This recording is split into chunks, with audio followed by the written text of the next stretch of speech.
আসসালামু আলাইকুম প্রিয় দর্শক, welcome back to my channel Ridwan arts world. আশা করি আপনারা সকলেই খুব বেশি ভালো আছেন। আমরা কিন্তু বাঙালির মানেই মাছে ভাতে প্রিয়। তো আজ আমি আপনাদের সাথে মাছের ঝোল রান্নার রেসিপি শেয়ার করছি।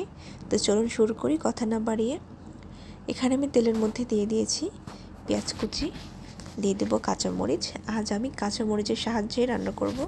আমার কাছে কাঁচামরিচের তরকারি খুব ভালো লাগে। তো একটুখানি নেড়ে চেড়ে এর মধ্যে আমি দিয়ে দেবো লবণ,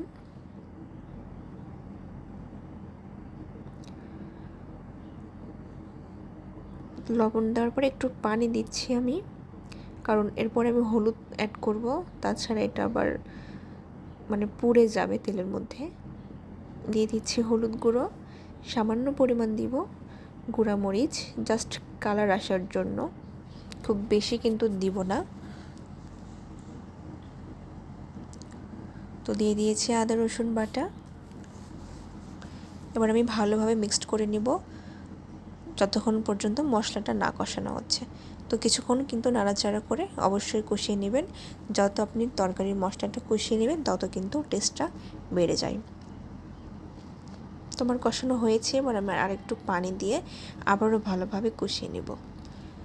তো আমরা সকলেই কম বেশি মাছ পছন্দ করি। রেসিপিটা তাদের জন্য যারা রান্না খুব একটা বেশি জানে না। তো এটা কিন্তু খুবই সহজ রেসিপি, আপনারা জানেন কম বেশি। তো যারা পারে না তাদের জন্য আমি দেখাচ্ছি, বা আমি কিভাবে করেছি সেটা দেখাচ্ছি। তো এবার মশলাটা কষিয়ে আসার পর আমি এর মধ্যে দিয়ে দেব মাছ। এখানে আমি 6টা মাছ নিয়েছি। এটা বড় একটা সিলভার মাছ, আপনারা যে কোনো মাছ দিয়ে করতে পারেন।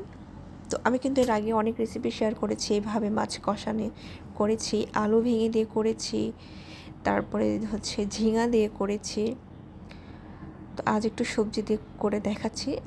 এখানে আলু এবং বেগুন আমি নিয়েছি, আপনারা যে কোনো কিছু নিতে পারেন আলুর সাথে, বা এই আলু এবং বেগুনের সাথে অন্য কোনো একটা সবজিও অ্যাড করতে পারেন। তো আমি এটা ভালোভাবে কষিয়ে নেব, কিছুক্ষণ ঢাকনা দিয়ে ঢেকে রেখে দিব।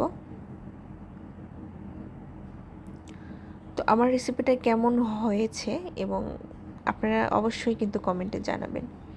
তো দেখুন, ঢাকনা দিয়ে ঢাকার পর আমি আবারও ভালোভাবে কষিয়ে নিয়েছি। তো এবার আমি আরেকটু পানি দিয়ে কষিয়ে নেব। কষানোর পর যখন দেখব এটা বলক চলে এসেছে বা একটু পানিটা শুকিয়ে এসেছে, এরপরে আমি যে ফাইনাল পানিটা দিয়ে দেব। তো ফাইনাল পানিটা এখন আমি এর মধ্যে দিব। তো দিয়ে দেওয়া হয়েছে। বলক আসার পর আপনারা এর মধ্যে মাছ দিয়ে দিবেন। তো আমি মাছগুলো উঠিয়ে নিয়েছিলাম, এখন মাছগুলো আমি এর মধ্যে দিয়ে দিচ্ছি।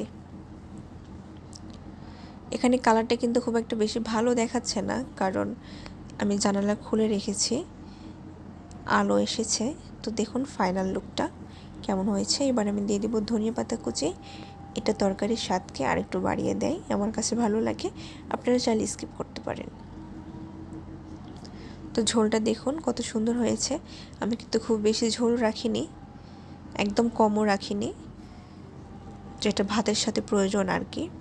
তো অবশ্যই আপনারা কিন্তু বাসায় ট্রাই করে দেখবেন আমার রেসিপিটা। এবং যারা যারা এখন আমার চ্যানেলটিকে সাবস্ক্রাইব করেননি, অবশ্যই কিন্তু সাবস্ক্রাইব করে আমার পাশে থাকবেন। তাহলে কি হবে, আমি যে নতুন নতুন ভিডিওগুলো ছাড়বো সেটা আপনারা দেখতে পারবেন। তো দেখুন আমি এখন বাটিতে তুলে নিয়েছি, যদিও এখানে কালারটা খুব একটা বেশি ভালো দেখাচ্ছে না, তবে লুকটা কিন্তু ঠিক এরকম হয়েছে। তারপরেও ভালো দেখাচ্ছে না যেহেতু বাইরের আলোটা এসেছে। তো সকলে ভালো থাকবেন, সুস্থ থাকবেন। আজকে এই পর্যন্তই। আসসালামু আলাইকুম।